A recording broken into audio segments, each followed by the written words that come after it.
আসসালামু আলাইকুম। আমি মাহমুদুল হাসান, আসলামপুর আজহার মাধ্যমিক বিদ্যালয় চরফেশন বলা। বিশ্বে করোনা মহামারীর জন্য আজকে সারা পৃথিবীর সকল শিক্ষা প্রতিষ্ঠান বন্ধ। আমরা আসলামপুর আজহার মাধ্যমিক বিদ্যালয়ের পক্ষ থেকে আমি মাহমুদুল হাসান নিয়মিত অনলাইনে ভিডিও ক্লাস দিয়ে যাচ্ছি গণিতের। আজকে আমরা সেট নিয়ে আলোচনা করব। সেটের সমস্যার কিভাবে সমাধান করা যায়। তাহলে দেখো বন্ধুরা, আমরা কিভাবে সমস্যা থাকতে পারে। একটি সার্বিক সেট দেওয়া থাকবে, সার্বিক সেটের কতগুলো উপসেট দেওয়া থাকবে, সেখান থেকে তোমাকে প্রুফ সেট নির্ণয় করতে বলতে পারে, তোমাকে কার্তেশীয় গুণজ সেট নির্ণয় করতে বলতে পারে, তোমাকে সংযোগ সেট, শেষ সেট, নিঃশেষ সেট এগুলো নির্ণয় করতে বলা হতে পারে। তাহলে দেখো, আমরা যদি একটা সার্বিক সেট কল্পনা করে নিই, যে সার্বিক সেট ইকুয়াল টু 1 2 3 4 5 6 7 এবং তার কতগুলো উপসেট যদি দেওয়া থাকে, তাহলে এ সমান এ সেটের সদস্য হল 1 3 5। বি সেটের উপাদান 2 4 6। সি সেটের উপাদান 3 4 5 6 7। তাহলে দেখো, তোমাকে বলতে পারে যে এখানে এ প্রুফের আমরা মান নির্ণয় করব। যদি বলা হয় তাহলে দেখো এ প্রুফ কিভাবে করে। এ প্রুফ সেট এর উপরে সি অথবা এ প্রাইম, এই দুই রকমের যে কোনো একভাবে প্রকাশ করা যাবে। তাহলে সার্বিক সেট থেকে আমরা এ উপসেট যদি বাদ দেই, তাহলে কি থাকে?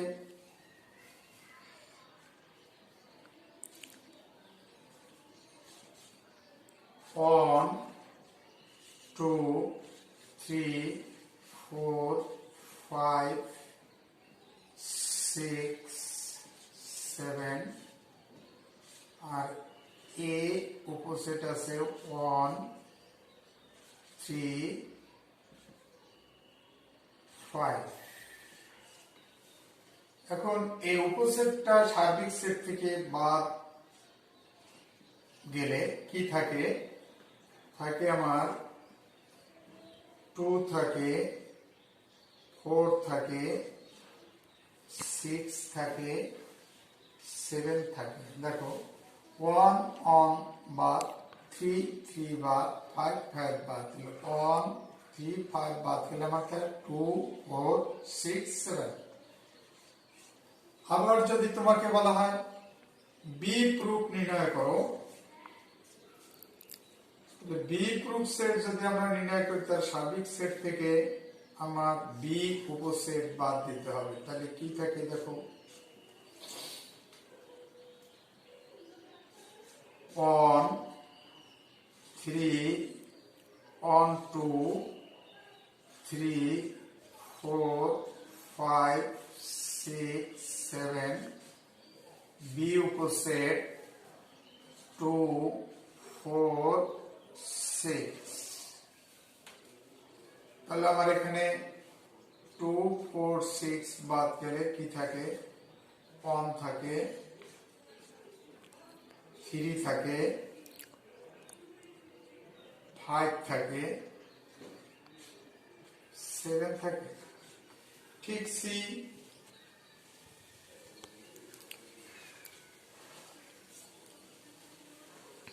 প্রুফ সেট যদি আমরা নির্ণয় করি,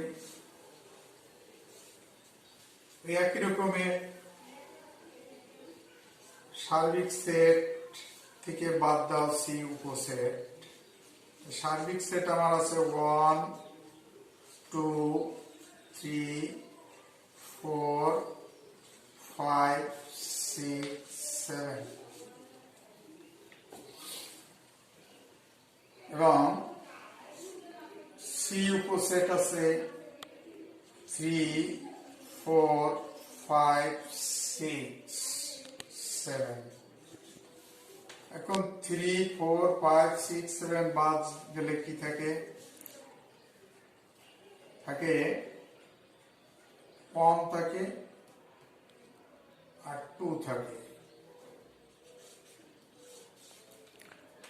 তাহলে আশা করি তোমরা প্রুফ সেট নির্ণয় করতে পারবে। এখন এই প্রুফ সেট নির্ণয় আবার তোমাকে বলতে পারে এ আর বি এর ভিতরে, যে বলতে পারে এ সংযোগ বি এর মান কত,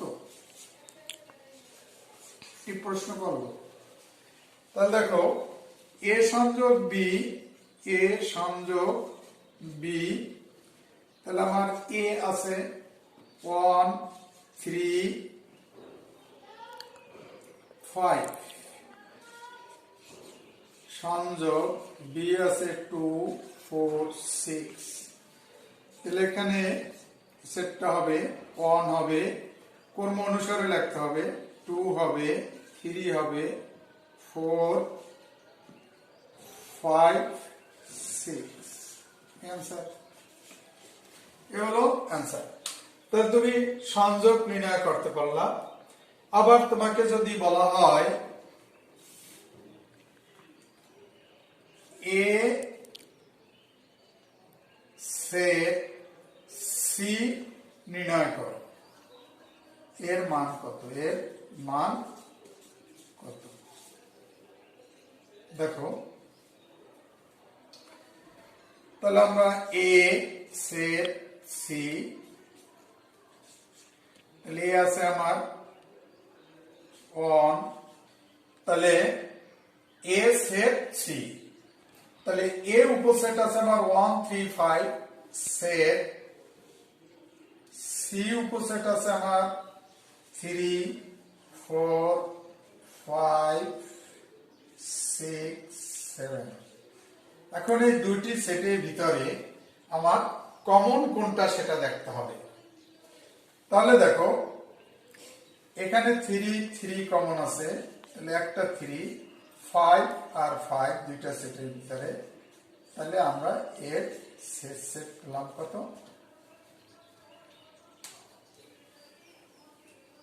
3 এবং 5 অ্যান্সার।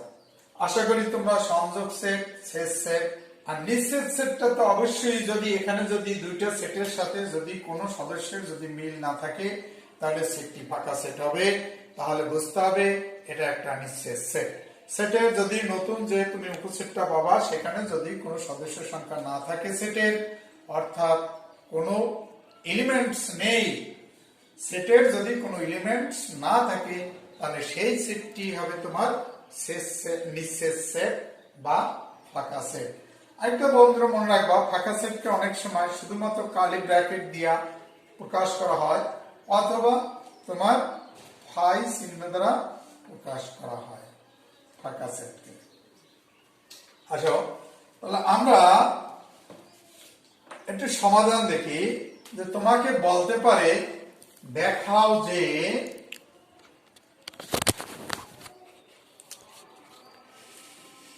তোমাকে যদি বলে যে দেখাও যে যে সার্বিক সেট দিয়ে দেবে যে সার্বিক সেট আমার দেওয়া আছে 1 2 3 4 4 5 6 7 এ উপসেট দেওয়া আছে 1 3 5 বি উপসেট দেওয়া আছে 2 4 6 সি উপসেট দেওয়া আছে 2 3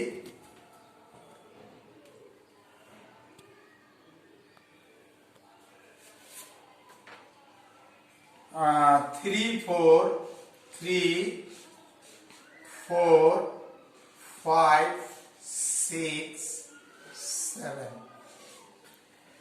এখন তোমাকে প্রশ্ন করা হলো যে সত্যতা যাচাই করো বা দেখাও যে একটা প্রশ্ন করা হয়েছে দেখাও যে এ সংযোগ B whole proof equal to A proof set set B proof set. তাহলে তুমি এই ক্ষেত্রে কি করতে হবে, আমাদের প্রুফ সেটটা আগে নির্ণয় করে নিতে হবে, আমাদের প্রুফ সেট আগে নির্ণয় করে নিতে হবে। তাহলে দেখো এ প্রুফ আগেই শিখেছো, তাহলে এখানে সার্বিক সেট থেকে বাদ দাও 1 2 3 4 5 6 7 আর এ উপসেট আছে 1 3 5, তাহলে কি 1 3 5 বাদ গেলে থাকে 2 4 6 7। বি প্রুফ সেটটা নির্ণয় করে নাও। তাহলে আমার 1 2 3 4 5 6 7 বি উপসেট বাদ দাও, তাহলে 2 4 6, তাহলে 2 4 6 বাদ গেলে থাকে 1 থাকে 3 থাকে 5 থাকে 7 থাকে। এখন তুমি এ প্রুফ পাইছো বি প্রুফ পাইছো। আরেকটা জিনিস, যেহেতু তোমার এখানে বলা আছে এ সংযোগ বি, তাহলে এ সংযোগ বি মানটা আগে নির্ণয় করে নাও। এ সংযোগ বি, এ উপসেট আছে 1 3 5 আর বি উপসেট আছে 2 4 6। তাহলে দেখো 1 2 3 4 5 6। এখন আমাদের কাজ হবে লেফট হ্যান্ড সাইড, বাম পক্ষ নির্ণয় করতে হবে। লিখবা বাম পক্ষ, বাম পক্ষ কি বলছে তোমাকে, এ সংযোগ বি হোল প্রুফ। এখানে মনে রাখতে হবে এ সংযোগ বি মান আগে নির্ণয় করে তুমি সার্বিক সেট থেকে এই সংযোগ সেটটা যদি বাদ দাও তাহলে তুমি এইটার মান পেয়ে যাবে। তাহলে আমার আছে সার্বিক সেট প্রুফ এ সংযোগ বি। দেখো আমরা নির্ণয় করি, তাহলে 1 2 3 4 5 6 7 আর এখানে তুমি এ সংযোগ বি মান বের করে রাখছো। এখানে পেয়েছিলাম 1 2 3 4 5 6। তাহলে প্রুফ মানে এখান থেকে এটা বাদ যাবে, তাহলে দেখো থাকে শুধুমাত্র 7। ঠিক রাইট হ্যান্ড সাইড বা ডান, ডান পক্ষ, ডান দেখো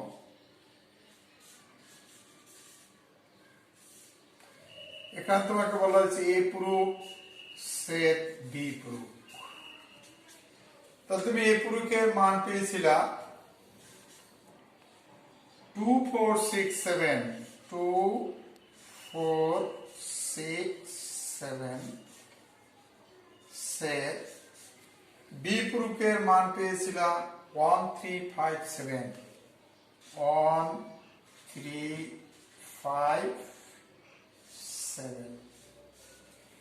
এখন আমাদের দেখতে হবে দুইটার ভিতরে দুইটা সেটের এলিমেন্টস আছে, এই এলিমেন্টস এর ভিতরে কোন এলিমেন্টস কমন আছে, মানে একই জিনিস। তাহলে আমরা এখানে দেখতে পেলাম যে এখানে 7 এখানে 7, তাহলে এর রেজাল্ট হলো 7। তাহলে দেখো বন্ধুরা, এখানে তুমি লেফট হ্যান্ড সাইডে 7 রাইট হ্যান্ড সাইডেও 7 পেয়েছো, তাহলে সততা যাচাই হলো। অতএব লেফট হ্যান্ড সাইড সমান রাইট হ্যান্ড সাইড শুড।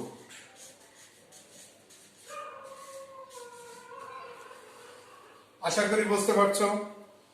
তাহলে আমাদের এভাবে তোমার কাছে প্রশ্ন করতে পারে, সত্যতা যাচাই করতে পারে, মান নির্ণয় করতে পারে। তাহলে তোমরা ইনশাআল্লাহ সেট সম্পর্কে মোটামুটি ভালো ধারণা পেয়েছো। এরপরে যে ক্লাসটা আমি নেব সেখানে তোমাদের কার্তেশীয় গুণসেট, পাওয়ার সেট কিভাবে নির্ণয় করতে হয় সে সম্পর্কে আলোচনা করা হবে। তাহলে সবাই ভালো থাকো। আমাদের বিদ্যালয় হয়তো খুলতে আরো অনেক দেরি হতে পারে। আজকে দেখতে পেলাম মাননীয় প্রধানমন্ত্রী বললেন যে বিশ্বের পরিস্থিতির উপরে নির্ভর করবে শিক্ষা প্রতিষ্ঠান খোলা। হয়তো সেপ্টেম্বর মাস পর্যন্ত শিক্ষা প্রতিষ্ঠান বন্ধ থাকতে পারে। গণপ্রজাতন্ত্রী বাংলাদেশ সরকার বিভিন্ন মিডিয়ার মাধ্যমেও অনলাইনে ক্লাস শুরু করেছে। সুতরাং পরীক্ষা কিন্তু যথাযথ সময় হবে, পরিস্থিতি যখন উন্নতি হবে। তাই বেশি বেশি বাসায় অঙ্ক প্র্যাকটিস করতে হবে, অনুশীলন করতে হবে, এবং আমি নিয়মিত তোমাদেরকে যে ক্লাসগুলো দেব সেই ক্লাসগুলো যথাযথভাবে লক্ষ্য ফলো করতে হবে, যাতে তোমরা আগামীতে ভালো করতে পারো। এই জন্য আমার ক্লাসের পাশাপাশি বইতে যে অনুশীলনগুলো দেওয়া আছে সেগুলো অবশ্যই তোমরা লক্ষ্য করবে, বাসায় প্র্যাকটিস করবে। তারপর আমি আসলামপুর আজহার মাধ্যমিক বিদ্যালয় এবং চরপোষণে একটা শিক্ষা প্রতিষ্ঠান আছে মাতৃসা প্রগতি বিদ্যাপীঠ, এদেরকে বলবো তোমরা আমার ফোন নাম্বারে যদি কখনো অঙ্ক সমস্যা হয় তাহলে ফোন নাম্বারে যোগাযোগ করবে। আমার ফোন নাম্বার তোমাদের অনেকেরই জানা আছে, আবার একবার বলে দিই, 01730229532। আবার যদি না রাখতে পারো তারপর আরেকবার লিখে দিলাম 01730229532। তাহলে বন্ধুরা এই নাম্বারে যোগাযোগ করবা এবং এই ক্লাসগুলো বেশি বেশি তোমরা দেখবা, তাহলেই তোমরা পেরে যাবা। ইনশাআল্লাহ তোমরা সুস্থ থাকো। এই মহামারী থেকে আল্লাহ যেন আমাদেরকে রমজান মাসে, পবিত্র রমজানের উপলক্ষে আমাদেরকে মুক্তি দেয়। এই মহামারী যেন মহান সৃষ্টিকর্তা তুলে নিয়ে যায় পৃথিবী থেকে। এই বলে আজকে আমাদের ক্লাস শেষ করলাম। ভালো থেকো। আল্লাহ হাফেজ।